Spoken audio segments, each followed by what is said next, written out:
Mahasupina Jataka. The Bodhisattva was once an ascetic.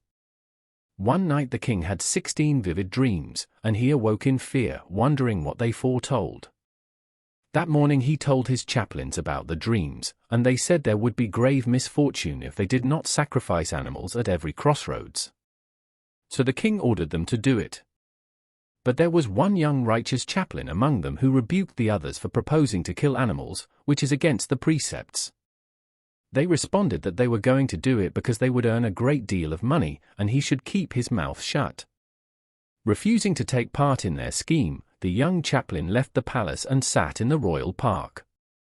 From his home in the Himalayas, the Bodhisattva divined what was happening and wanted to save the animals that were about to be killed. He flew to the royal park to see the young chaplain, who explained that the king was a righteous man, but was being led astray by the others. The Bodhisattva offered to consult with the king to stop the impending slaughter, and the young chaplain got the king to agree. The king related the dreams to the Bodhisattva, who explained them and told the king he had nothing to worry about. They were all about the distant future when kings would become stingy and wicked and the world would be perverted and decayed. The dreams and their prophecies were as follows. For black bulls entered the royal courtyard looking like they were going to fight, but they only roared and postured. There will be a great drought and famine, and storm clouds with thunder and lightning will gather, but no rain will fall. Tiny trees and shrubs emerged from the soil and promptly bore fruit. People will have short lives, so men will start to father children with young girls. Cows suckled on their calves right after they were born. People will no longer give respect to elders. Some men unhitched a team of strong oxen and had young ones try to pull the load, but they were unable. Kings will stop relying on wise lords and hire the young and foolish as advisors. A horse had mouths on both sides of its head, and it ate with both. Kings will appoint greedy men as judges, and they will take bribes from both sides in disputes. People held an expensive golden bowl and asked a jackal to urinate in it. Kings will start respecting low-class people instead of the nobles, and the nobles will be forced to marry their daughters off to low-class men.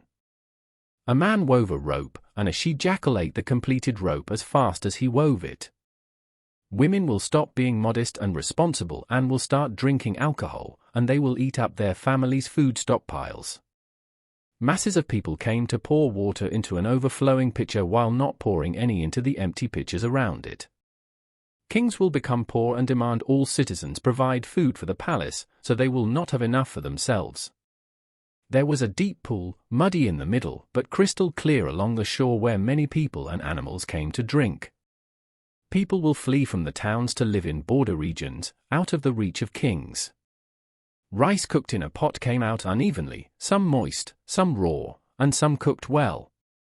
Rain will never fall evenly on the land, so some crops will flood, some will wither, and some will thrive. Buttermilk was traded for sandalwood. Dharma will be corrupted into promoting greed. Empty pumpkins sank into water. Kings will show favor to the low class, who become established, and the nobles will become impoverished. Blocks of solid rock as big as houses floated on water.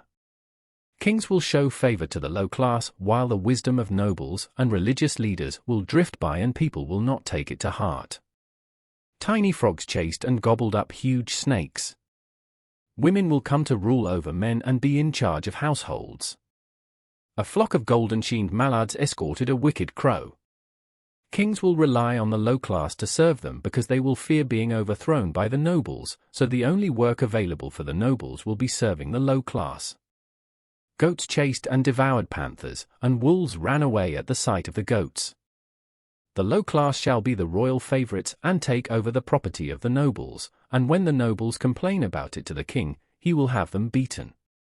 After he had explained all the dreams, the Bodhisattva floated into the air to give the king a sermon about following the 5 precepts, and then flew back home. And since the dreams were not about him, the king called off the sacrifices. In the lifetime of the Buddha, one night King Parsanadi, a righteous ruler and devoted supporter of the Buddha, had 16 vivid dreams, and he awoke in fear of what fortune they foretold.